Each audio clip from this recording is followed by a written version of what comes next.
Paul introduced this whole thing to me, like, I don't know, like several months ago. And even before that, like Mo and like Moish and all those guys were like, dude, you should be a part of this. I don't know if you guys are familiar with my work and such, but like I am a concept artist for the film and game industry, but I'm also known like within the industry as a being really fast painter, right? And so like when they hear about like a painting competition in which you only have like several minutes, like 20 minutes of such, to do a painting, they're just like, oh yeah, AJ, he'll do fine. And I was telling them, I was like, that's not how it works, because usually the stuff that I draw is like monsters and stuff and robots. And so like drawing monsters and robots fast is not a problem because that's like my thing. That's like what I draw a lot of. And in fact, I tell my students all the time that sometimes like if you were to ask me to draw like a cat, like if one of the topics was a cat at the competition, I might have lost, You know what I mean? Because I don't know how to draw a cat. You know what I mean? I really don't. Which, yeah, it seems really funny, but the reality is that, like, I've never actually tried to practice drawing a cat before or anything like that. And I think that was, like, the concern I was having is, like, speed is relative. It depends on what you're actually doing. Like, if you guys are artists, you guys know, like, there's, like, probably a shape or two that you can draw. You always draw. And it's like the shape that you're used to drawing, and it's just like you nail it down quicker than if you were to draw something you've never drawn before, right? And so I was really concerned about that. That was one of my biggest fears. But ultimately, they were saying like you should do it. Like I agreed. I was like, oh, of course. So then we did the whole thing. We went to Japan. And like later after this, we'll give you links to like the website. You guys should check it out. But I went to Japan, and it was so phenomenal. They had like a sound stage. They had like lights. There was like a crowd of like hundreds of people. It was crazy. And essentially you have just two people, right? And you have two words. Each person gets to pick a word randomly. And then you just got to paint whatever within that 20 minutes, or draw whatever within that 20 minutes, and with those two words combined, right? And it was, I talk in front of, like, for instance, right now I'm like not nervous, not even a little bit, right? And even if this whole like room was filled up, like in this specific setting, I would probably still feel the same, I've in fact I talked in front of like I think almost close to like 400 people once, and not a single nerve, because the context is different, right? I'm like talking about stuff. I'm in control of the environment. I know what I'm going to paint. Like I know what I'm going to demo, and I feel very confident on what I'm about to say, So it's different. So I felt like that was going to help me. It did not help me. I have like this heart rate monitor on my wrist, and my heart rate, like I was showing the guys, like it was like above 100 the whole time. Like it never went below 100, and my resting heart rate's usually around like 70, So it was like 30 beats higher than normal, and then it got to like, and then when I was getting closer to like go on stage, it was like 115, 120. It was like as if I was doing a light jog, but I was just sitting down drawing. I was like, ah, ah. And it was cool, man. It was really cool. And my family and friends, a lot of other artists watched this event. It was really cool, and I think one of the streams had like upwards of a few hundred people watching, which is really cool. And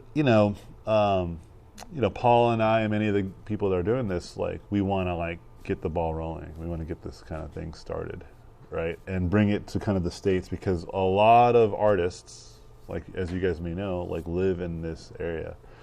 And as I anticipated, I even told Paul, like, you got to start like having a consistent place to go, because even if you say, hey, there's going to be a workshop, there's going to be this, like people, like I said, that's why you guys are the pioneers. You're going to have like a slow build up, because I used to host these little workshops and not workshops, socials, and it was the same thing, right? And so our goal is to kind of slowly build this up. Have someone like me and other people who do this, who have done this, kind of like get you guys to be more interested, and then as we build like an actual competition again, like put like one in place, you guys will feel confident. You won't be afraid to even challenge yourself, and and have fun with it, really. And so today, that's what I want to do. I want to like kind of start to build a standard for what this might be, like these like hangout sessions, these coaching sessions. But I already know like a couple things to be true. Like artists love to hang out with other artists, and artists like to draw. So if you give them reasons to hang out and draw, then people will show up. And so I'm very happy to have you guys here. It's going to be very intimate because we're just like, like I feel like you guys should sit right next to me. Yeah, go ahead. Hi, my name's Teresa, by the way. What's up, Teresa? I just wanted to know, so your name's Anthony, right? Yes. Yeah. What's your last name? I just wanted to post a story here. Yeah. You can, if it's on Instagram, you can find me at Robotpencil. Okay. Like a robot and then like a pencil. Like a first last name, so I have Robotpencil already. Oh, okay. Yeah, Anthony Jones. Anthony Jones works. Okay, thank you. Sorry, I know that's kind of like... How dare you? We haven't recorded. We're not going to cut this part so everyone will know. And you said your name. We got you. We got you on record. No, that's fine. That's fine. So I'm not gonna do like the time thing right now. I'm going to do one in a little bit, but I wanted to talk about a couple things. I'm gonna get a timer out on my end, ready to go though. Okay, so again, like just to kind of visually illustrate this, like the thing that happened in Japan, for instance, it was like this. You have one artist over here, you'd have one artist over here, they would have their drawing tablet and whatever, right? And then there was like a little iPad that they brought out with the two words, and the two words could be, whatever, right?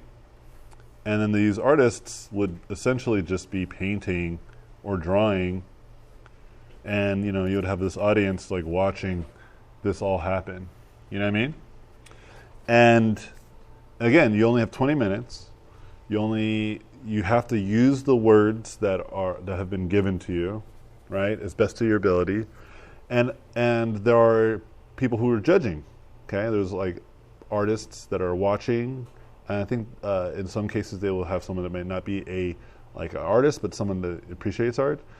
And they judge every 5 minutes. So every 5 minutes they judge based off a couple criteria. Okay? And I won't get into the details of each criteria. I just want to keep this light. But essentially, like, there's things to like the storytelling and like the technique and the speed, like these types of things, right? So as 5 minutes comes, they'll like say, hey, let's put down a point. And I think it's out of 5. It's like 0 to 5. So if they feel like you've done really well, they're going to give you a 5 on a certain thing, And then at the end, they add up the points, and then they have like this big screen, and they say, so-and-so got like 72 points, and the other person got 1. No, I'm just kidding. No one did that poorly. But like, they'll like, maybe it was like close, like 67 or something. You know what I mean?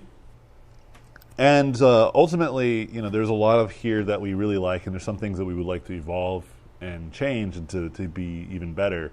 But the biggest strategy is to try to build this audience here. We want to do it online as well. And again, I think a lot of people just don't know this format, especially when, like, even when I told my friends, like, what it was about, and they were watching me, they're like, but what were the words? Like, what's going on here? Like, how do they score? Like, nobody knows, right? And I think as we do these things, we're going to go ahead and just begin educating people, building that knowledge, because the painting part people understand, the speed painting part they understand, but like building some real criteria, that's the next step, right? And so what I want to do here for you guys, oh, hey, what's up? Yeah, Robert Stacy, a.k.a. Cynics, yeah. All right. So ultimately the goal, like I just like repeated it 17 million times, is to educate. And so today what I'm going to do is I'm going to talk about my strategies based off of the knowledge that I had, right? And the things that I think are just fundamentally just good to know as an artist in general. And I think this is, okay, so the thing that I really love about this competition thing is, unlike any other competition, like if you think about like sports, right? Like, it's really entertaining to watch.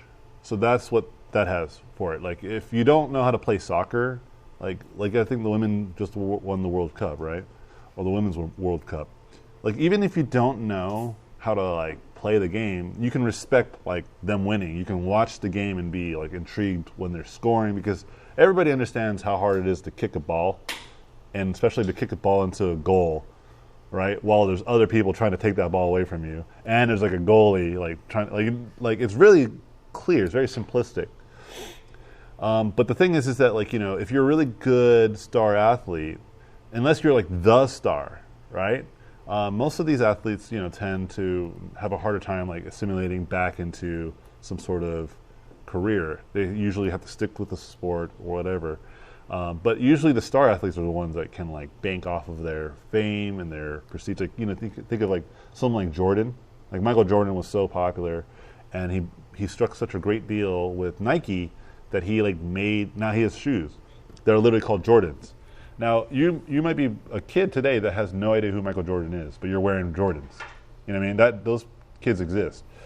And so there's a kind of a flaw there, but the pros again is the simplicity of it. People understand sports. Like basketball, same thing. It's like, okay, there's a basket, you throw a ball in there. You know, if you tried it once, you then respect the whole sport entirely when people are really good at it. And then there's other competitions like esports, right? Like video game sports.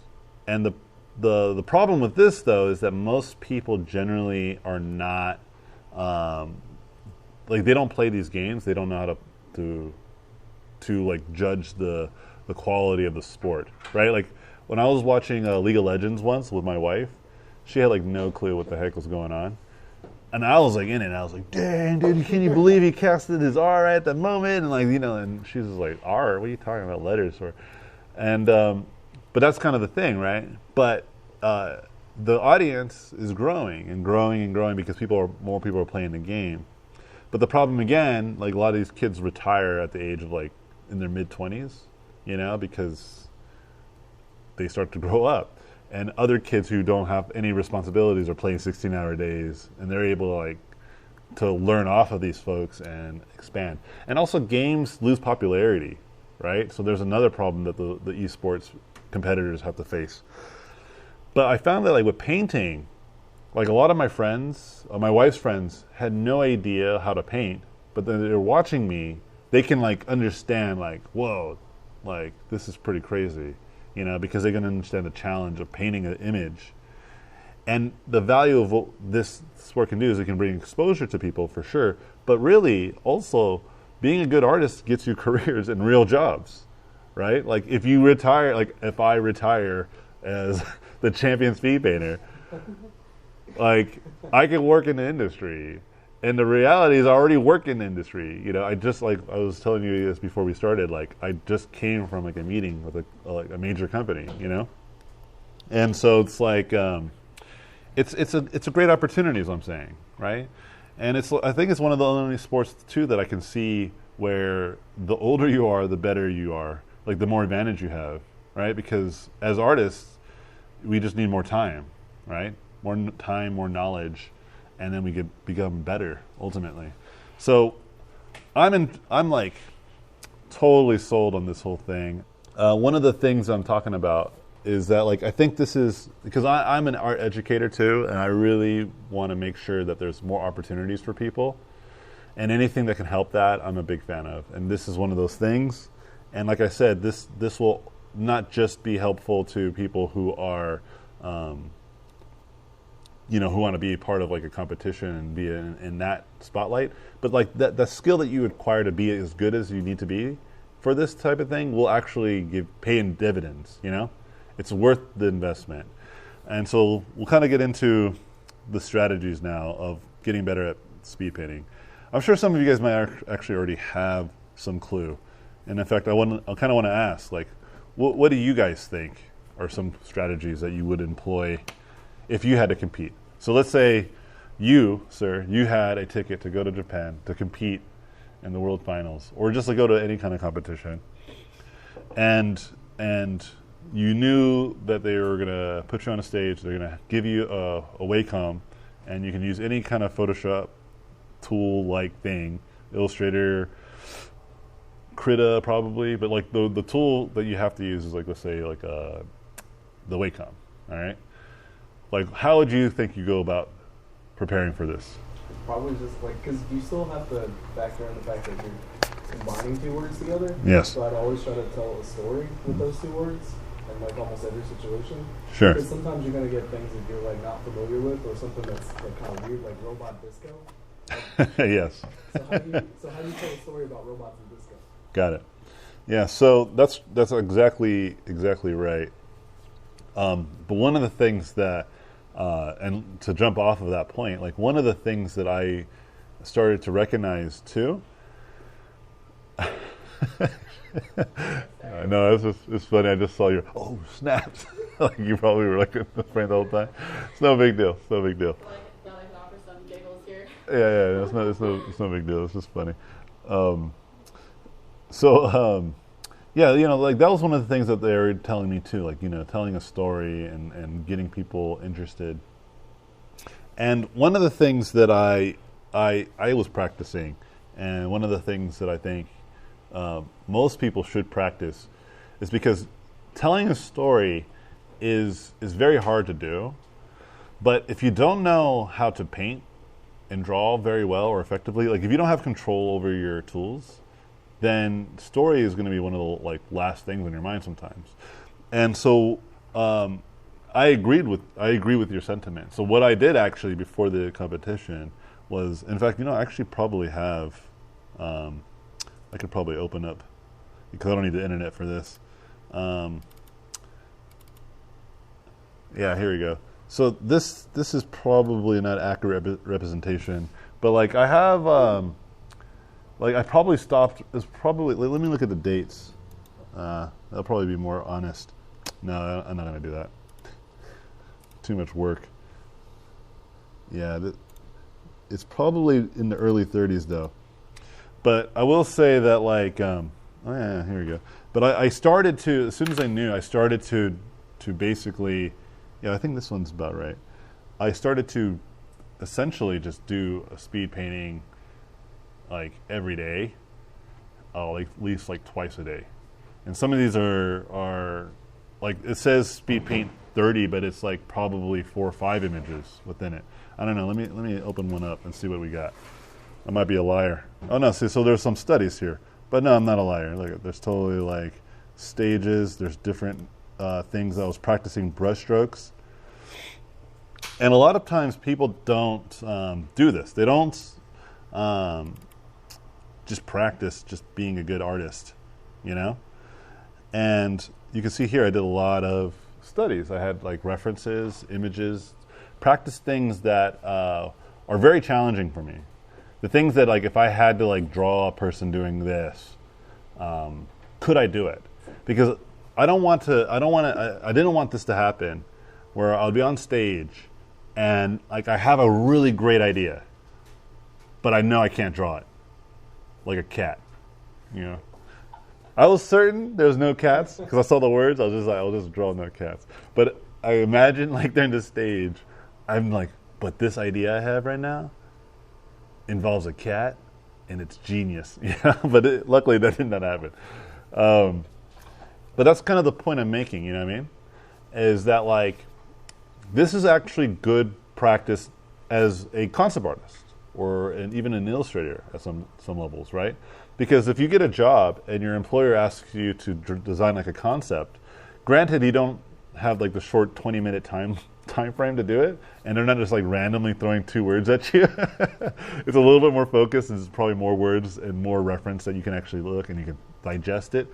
But there still is a time limit, right? And that time limit is still fast for some people. Like they'll say, you need to do this in a couple of days. We would like to see some sketches. And that might still be very fast.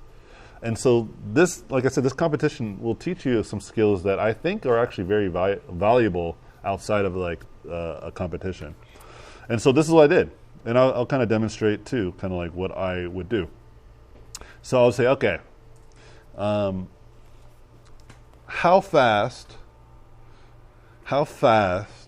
can I draw a character jumping? That'll just be like a question I would have in my mind. So, okay, how fast can I draw a character jumping? Enough so that when someone sees it, they'll be like, that's a character jumping, right? And so I would do this. I would like have a timer. It's a stopwatch, right? And obviously, this is going to be much faster than when I first was training this, because I was much slower, contextually slower, right?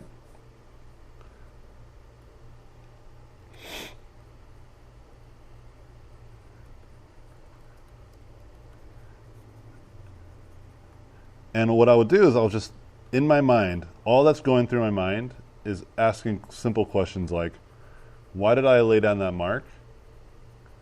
And was that mark a good choice? If not, okay. Did I have to repaint something? If so, why?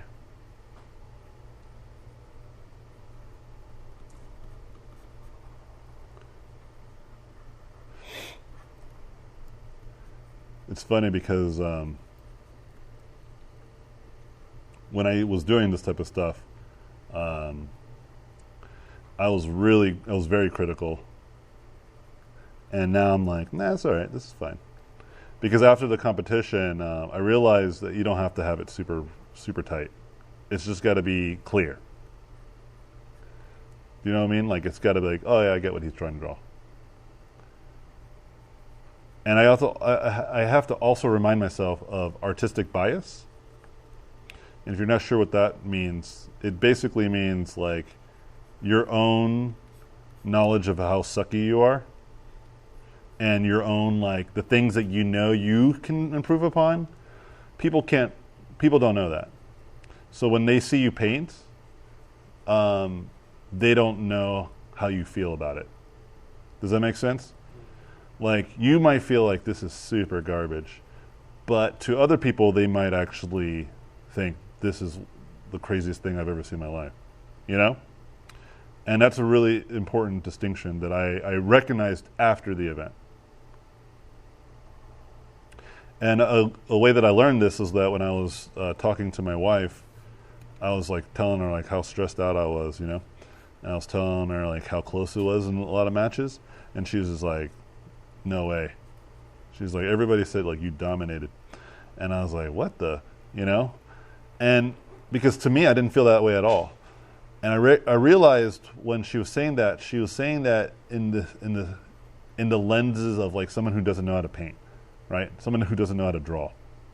And a lot of the people that I was competing against, I know how hard it was to do what they did. You know what I mean? And that's why I was like critiquing what I believe to be like genuine, like crazy skill that I did not have. You know?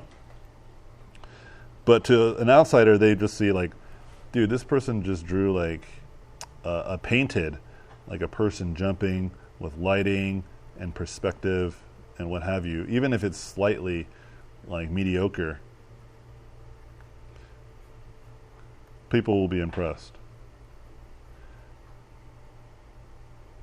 And realizing that story is definitely king.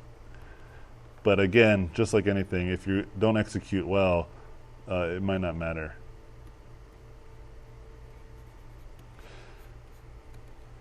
So, to me, this is like good enough, right? I'm like, okay. So then I'll stop the stopwatch.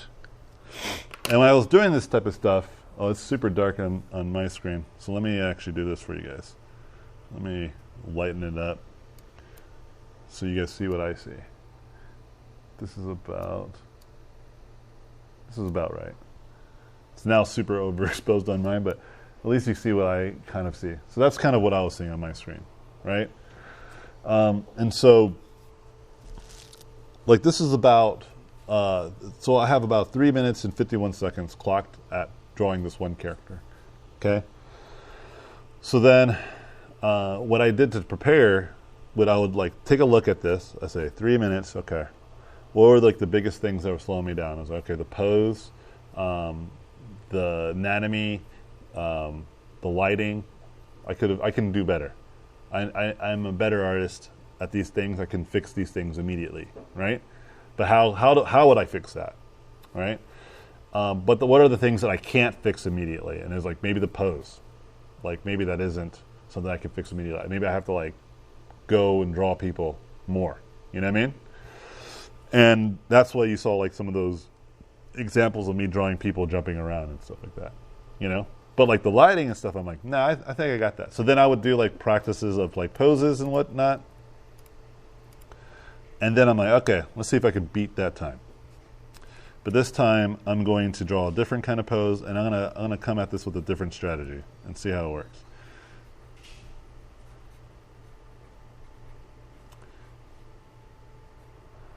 Because I was going with comfort, right? I was like, I feel comfortable like painting using the round brush. I like to like design, you know, intuitively, like just like everything's like fingertips away, like my values, all that stuff. I don't like to necessarily go step by step, but maybe I should. And if you go watch the videos, you'll see that I do this. I actually separate my characters on different layers, and I think about it just differently. I think about it in the context of the full story. And I'm like, okay, because the hardest thing that I ran into was like the pose, right? Like I just felt like I had no control over this. But everything else, I'm really good at because I spend years practicing these other things. And the other things are basically getting essentially lighting and graphic read into this image instantaneously.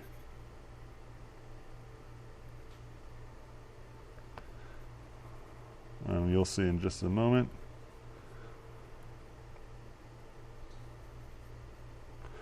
And then I was like, I'll show you some of the tricks too, but just let me go ahead and do this. But then I started painting the lighting more dynamically like this and getting a fuller picture more immediately. And then what we can do here, because I know it's a little washed out on your guys' end. Yeah, totally washed out. So let me just do this. I'll just paint with this context. I'll put on my projector eyeballs on, my projector goggles, and just work with this value range.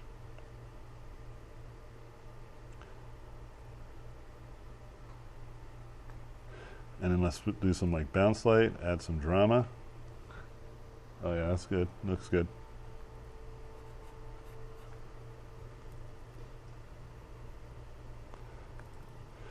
See, I made a mistake there. Let me show you. So you can get that bounce light all on one layer, or like one paint sesh, instead of going back and forth. Maybe give him some boots. But this is good. Like this is convincing image, right, of someone jumping. So then I stop and I check it out. I shaved about a whole minute. It's about 3 minutes now, right? And this is all that's needed. Like I don't think I need to go any further, right? And so I started getting like really, like I started understanding the difference. Like because this, not this one. Hold on. Because this one's cool, sure, and I felt pretty comfortable, but I got like a whole minute back. You know what I mean? And all I needed to do was convey an idea, right? I don't need to like showcase how dope I am at painting. I just need to like use the skills that I have to get to the point faster. And so then I started to practice stuff like painting a silhouette, doing stuff like this, where I would essentially make a new layer, right? Without ever opening up my interface, right? Be able to lock transparent my layer, right? Being able to like switch my brush to overlay mode, right? Because this is on overlay. Getting like color in there so you can see it's an overlay effect, right? Like just putting it all on hotkeys, just like memorizing, just be like StarCraft, dude. Like learning all your macros, you know what I mean? Micros. Stuff like this where can I make my layer an overlay? Yeah, I can make my layer an overlay layer. you know, all through just hotkeys. And one thing that I was trying to be deliberate of too, which I did. I was probably a little too deliberate, which was not flip my canvas a lot, which I do all the time. And I did this specifically for showmanship because like I remember watching a sped up version of like a painting that I did once, and it was just like it was like constantly flipping, and but I did it too. I overcorrected. I didn't flip like almost at all, and I should have, right? But flipping a canvas is helpful to help you readjust if your painting is going well. But there is an argument to be made that you can just kind of trick, like you can just live in that world of like my drawing is kind of garbage. But in this context, everybody's growing with me on this journey of this garbage, so nobody will see the problems. You know what I mean? It's better if like you're actually trying to do like a really finished piece of artwork to flip your canvas. But maybe for the sake of like doing a competition, you should probably never flip it, so that way you don't flip it and then find out all your proportions are wrong, and then make the next 2 minutes about fixing your proportions. Does that make sense? And so, but it's so fascinating that these are the kinds of things that I was like really focused in on. And what made me fall in love with the competition was that I became a more efficient painter. Like you saw, like I was using the tools, like even like I was like one with Photoshop. Like I like plugged my fingers into the USB, you know, and I'm just like, yeah, and then like it's just working. So much so that people didn't even know what I was doing at the very last battle until they saw the timeline come up, and they realized, oh, he's been animating this whole time. But it just looked like I was correcting my painting, but I was making different frames. And then I animated it at the end, and everyone's like, whoa, and it was cool. Like the Japanese announcers are just like, ah, you know, it was super cool, man. Very gimmicky, but it's a cool thing that you can kind of just like throw it as a curveball, especially because everything that I did before that was just paintings. I just did one painting, you know what I mean? And so let's talk about getting more efficient, and then I'm going to do kind of a quick demo for you guys, like a completed demo.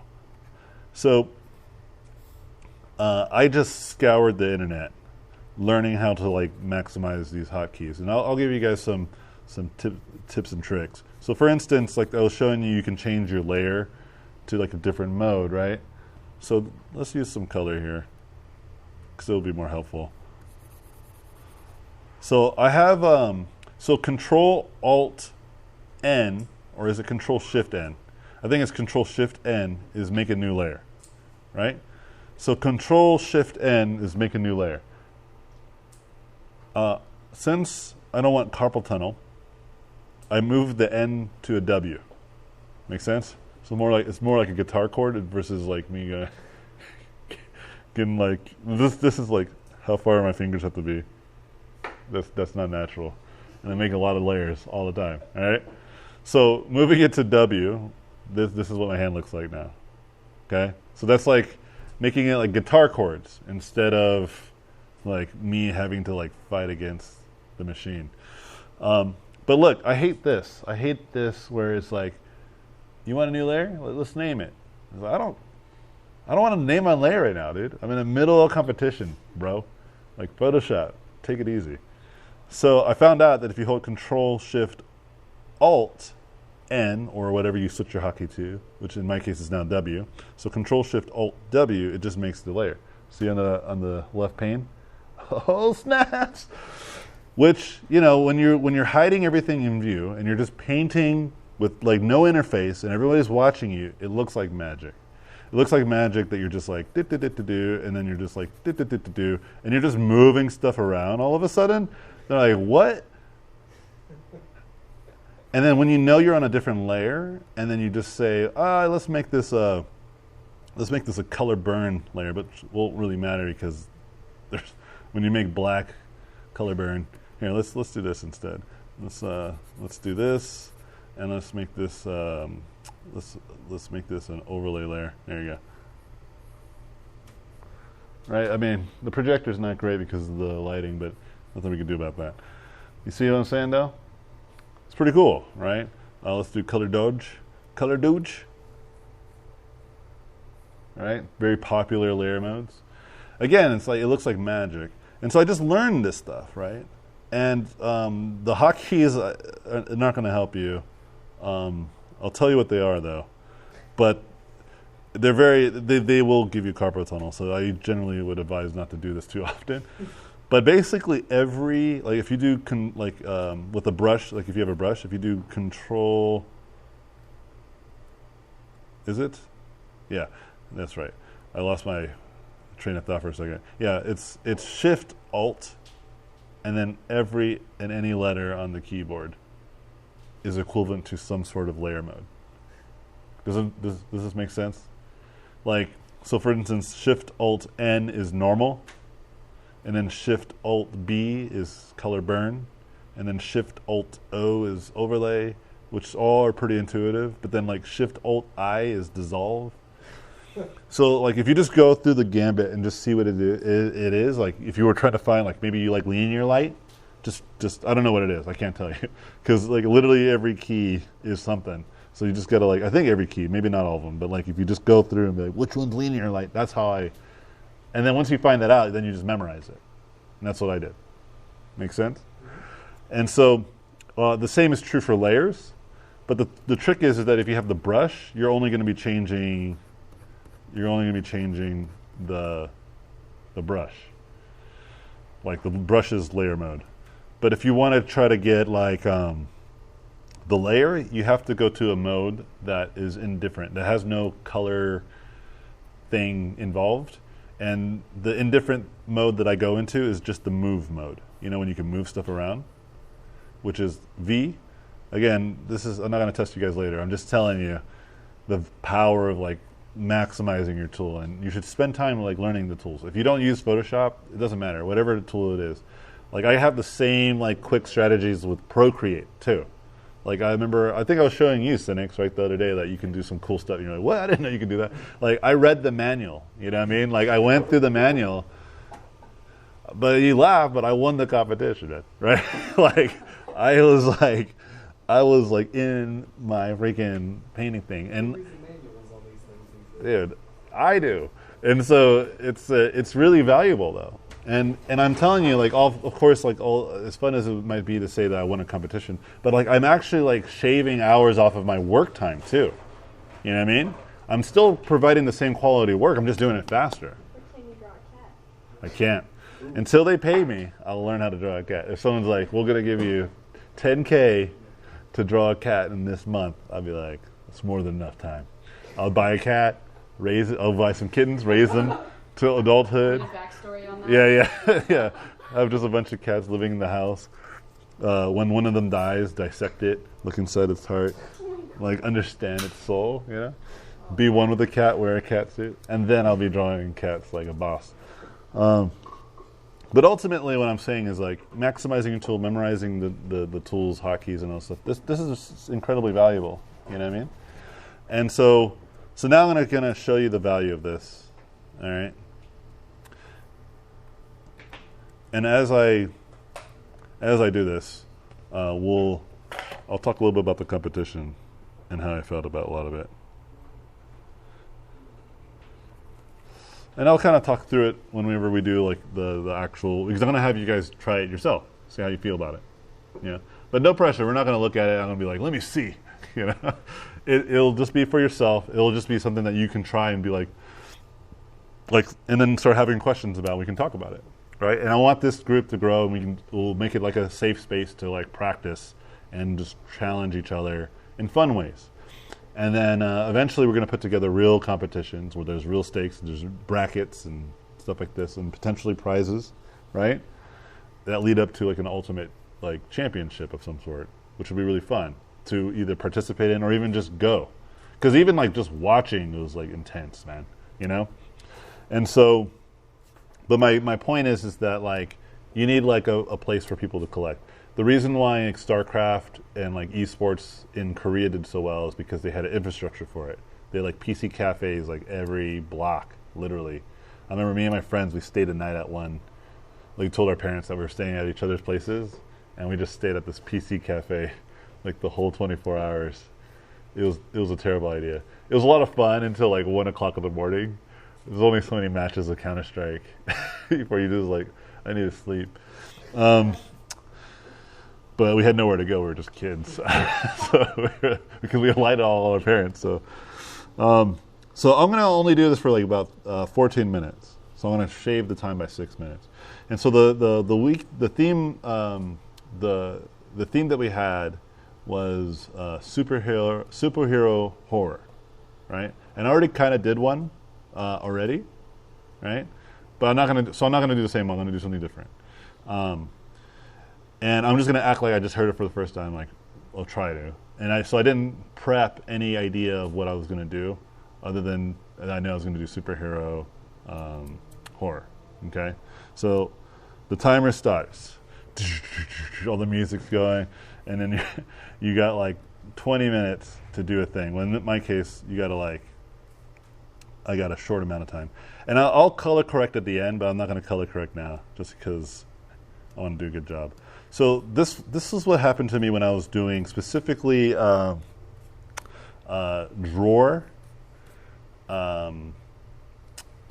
It was drawer and sluggish, and I was freaking out. Okay, because I don't know how to draw drawers, and I couldn't think of a thing for sluggish. Right? So my immediate reaction is then just begin drawing what you know. And in this case, robots. Right? And so in this case, I'm thinking robots again. Okay? But I'm like, what character is a robot that I can spin off of? You guys can think of something, right? Think of one character. It'll come to view in just a second. I'm actually asking, it's not rhetorical. Like, what kind of character do you think, if I had to stick to my strengths of robot, which one should I go for? Superhero, horror. See, you guys already lost, dude. Time's going, dude. Superman? No, I'm not going for Superman. But I'm going for Iron Man. Right? So I just start drawing Iron Man. Okay? Like my version, just a silhouette version of it. And my goal here is now to think about, okay, now how do I bring horror? And that's exactly what I did. I started drawing a robot, and I was all right, I'm going to have the robot like just started walking, and he's walking slow. And as soon as I started drawing the robot walking slow, I immediately came up with an idea. I was like, oh, he's going to pull drawers, like just giant sci-fi drawers. That's going to be sick. I can do that. And so I started just doing that and just started sticking to that. And I was like, and I can see like to the right of me, like just from my peripherals, like my opponent, she was doing some crazy like stuff. Like she's like animating all this stuff and like using like effects. And I was like, just stick to the plan, AJ. You don't do anything crazy, you know? And it worked. It worked really well. And I did that actually for 2 of the competitions, you know? I just stuck to a plan. Oh. And so now I started drawing, okay, I'm drawing Iron Man in despair. And then immediately I came up with a great idea. I'm like, okay, so in my mind, what's going through my mind right now is, you know how Iron Man puts his suits together? And it's cool. It's like, I'm like, what if it's not going well? Yeah, that's the horror. His suit turns on him, you know, and starts to crush him from the inside, right? And it's like coming in all the pieces. He's like, no. And I'm already imagining that we're gonna see like his eye, just his one eye, like coming out of the suit, like exploding, you know. Probably gonna keep it PG, but I'm definitely gonna make him getting eviscerated by his own suit. And I'm thinking like that's the painting. That's what I'm going to spend the rest of my time doing, you know. And right now I have about 10 minutes, and I was like, that's enough. That's enough to do everything that I want to do. So we need to make the background a little bit more abstract. I have my illustration. Let's begin creating some sense of depth, because that will make it cool. It'll buy me time. Maybe I'm thinking about other flourishes that I can do to this composition. And it might be super dark for you guys. Yeah, it's crazy dark. I'll lighten it for you guys so it's a little bit more impressive. But trust me, there's something here. And then, so the next step is now add lighting, right? And like I said, this is one of my strengths. So now I'm going to try to make this a little bit more dynamic lighting so you can actually see something. Yeah, maybe after this, I'll see if I can brighten the projector somehow. Or maybe we can just like close the doors. I don't know. And one of the key factors of Iron Man is his middle core. You know what I mean? And so I'm thinking, okay, we got to do the core. That's an Iron Man thing. I don't know what Iron Man looks like, and maybe there's some licensing issues with this, so maybe I should be very careful. Right? But as I'm doing this, I'm thinking, okay, I'm thinking of the next step. So one of the next steps is, how do I make this look like it's destroying him? And so I need to like draw some of the pieces like breaking apart.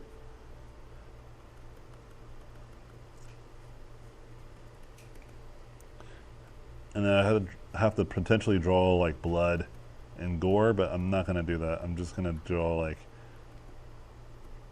like it looks like glass shards. Like his Iron Man suit is like totally eviscerating him.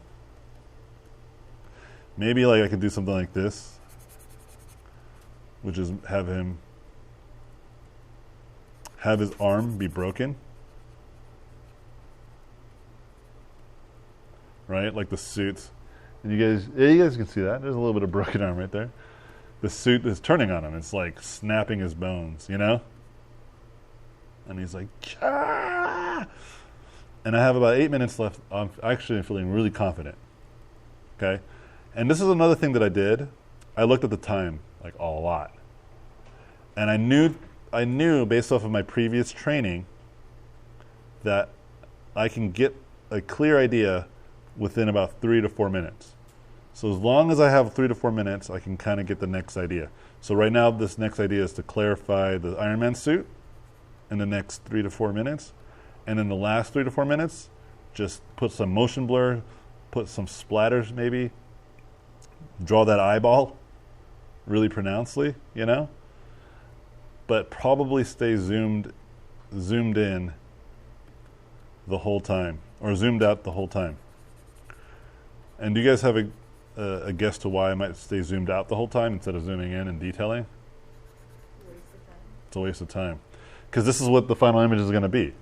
So why am I getting in there and detailing an eyeball unless I'm going to like do something interesting with that eyeball, which I'm not. Right? So I actually will just like draw the eyeball from this distance.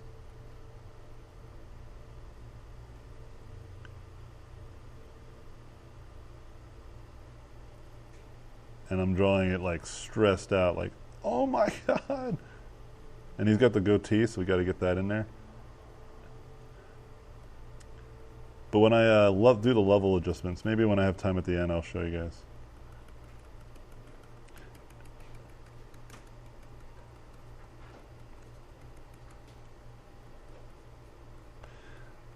All right, 6 minutes, we're doing good.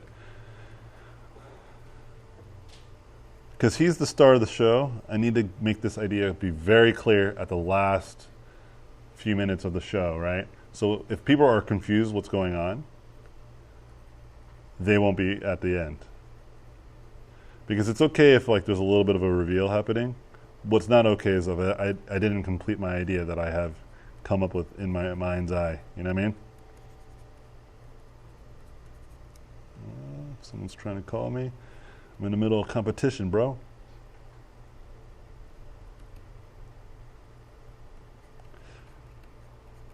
All right. So this is a good opportunity to now do the next step. And in this case, I don't know how to do clipping mask without opening up the layers panel, but so be it. A little bit of suspension of disbelief there. There you go. So now, again, I don't know the color scheme of Iron Man by heart, so I'm just going to imply that I know. I know there's like yellow and red, or like gold and red, right? And we just need to get this in here. And then actually we're going to go ahead and brighten him up a little bit too. Yeah, perfect. And so then I can come back on the colors and apply these.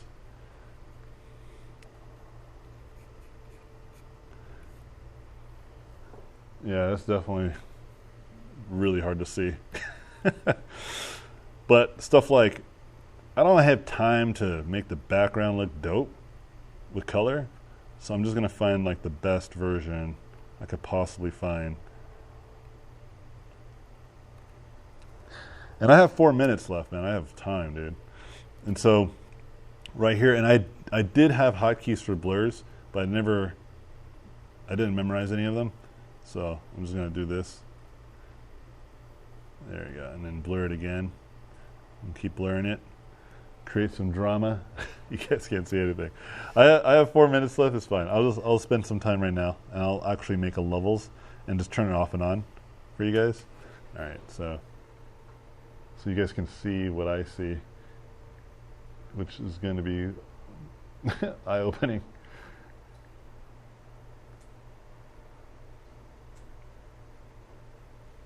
Yeah, that's a much better representation of what I see. Yeah, that's kind of like what I was seeing when I was painting, okay? So it wasn't like this dark mess. It looks like trash down here, though. But I got to layer it. I can just turn it off and on. But I got you guys. I got you. So you're like, is he just painting black? This is black on black on black on black. Yeah, I would win a competition, too. All I had to do was just draw black shapes.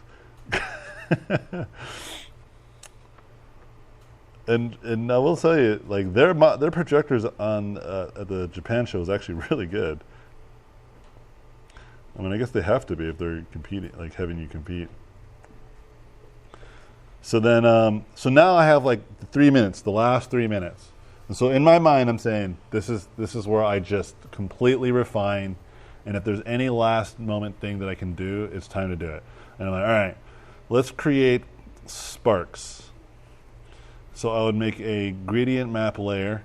I'll choose like a spark color thingy.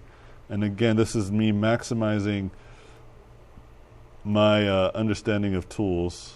Oh, I need to use normal layer mode. We'll just go, oh, I'm painting on the mask. That's not helpful. Oh, and stuff like that did happen, by the way, like technical difficulties, which sucks, man. But if you practice even just a little bit, you'll be all right. And like with one of the technical difficulty things that happened that I just couldn't stop the show for, was that all their computers were really, really, really slow. And I would make a paint stroke. See how like that just came so quick, so perfect. That would be like, you know what I mean? Like I would be like. And I was like, oh my god. And so I had to like decrease my canvas size like to like only 1,000 pixels, which is very incredibly small.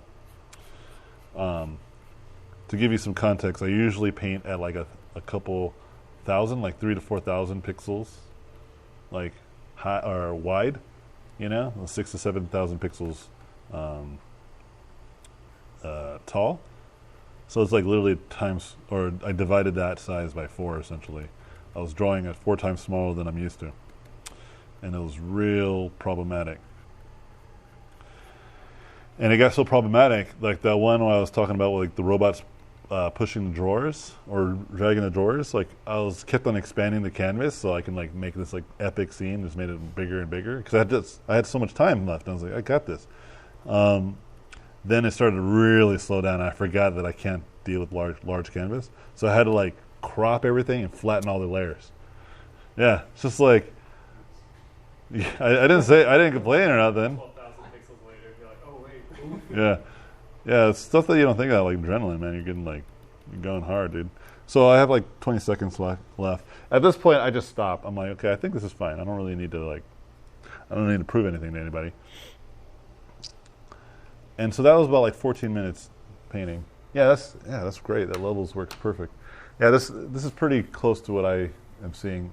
Maybe the effect is a little bit more overexposed than on my screen. Well, right now it's really bad, but like this is pretty close. This is pretty accurate to what I was seeing as I was painting. You know what I mean? And like I said, I had 20 minutes. I only did this in 14. And one thing that I will tell you guys is that, like, when I was practicing the words, because they gave you the words, I was practicing under 10-minute timeline. I was practicing at half the time, because that was a great way for me to find out where my real weaknesses were. Does that make sense? Because when you have 20 minutes, it already feels fast, right? But like you don't want to it's kind of like Dragon Ball Z, you know, where like Goku is training in 1,000 gravity. If you don't get that reference, I'll explain. He was coming to like fight this big baddie on a planet far away from his planet, and all his friends are like getting murdered and stuff. And so as he was traveling to go fight this baddie, he had like a spaceship where he could control the gravity, so he did like 10 times gravity, so everything was like 10 times heavier, like his limbs and everything. So he would like practice like doing push-ups, so he was like 10 times heavier. And then it got too easy, so then he bumped it up to 100 times, you know, and then it's like 1,000 times, or he's just like, ah, you know, it's like the whole anime lines and stuff. He's like, can't even lift my finger, God, you know. And but by the time he gets there, he's doing like one finger push-ups, like handstand push-ups, under 1,000 gravity. And then he shows up, he fights this bad guy named Frieza, and he's like whooping this guy's butt, because like he's like now normal gravity, and he's like like super fast flying around. And then like eventually Frieza like powers up, and then Goku's like, oh, okay, and then takes off, like he had like 1,000-pound weights like the whole time, and he takes off these weights, and I'm like, dude, that's so dope. So that's kind of how I felt, is like I was like painting at this pace of 10 minutes. So when I was giving 10 more minutes, it felt like I had a lot of time. Does that make sense? Another thing that I practiced too, because you have the words to take advantage of this, I would do compositions, as many compositions of every combination possible. And there was about 300 or 600 combinations potentially, but at the final day there was only 100 only. But I was saying to myself, I can draw 100 sketches. I could do that, and I didn't though. I got to 50, right? And unfortunately, the combinations that I didn't practice were like all the ones I got, except for the first one. The first one I had like a clear idea. I was like, I already know what I'm gonna do, man. I got this. But the other ones I had like no idea. But what happened from doing those compositions is that it taught me how to think about it more abstractly. Getting back to your idea, like thinking story. But man, I can't stress enough, like practicing, you know, technique, practicing your tools, getting that better. That's the goal of this. All right. Now we still have about like an hour or so left, so I want to take a quick break, like just 5-minute break. I want to stretch. I'm parched too, but after that, I want you guys to try to do a 20-minute challenge. We'll do the same thing, superhero horror. Paul said he had extra iPads. If you guys want to try to use one. If you don't want it, it's fine. You can do just drawing on your sketchbook. It's not a big deal. We're not going to be judging you too hard. Well, Mo will judge you, and maybe Robert will, but I won't. Oh, thank you so much, man.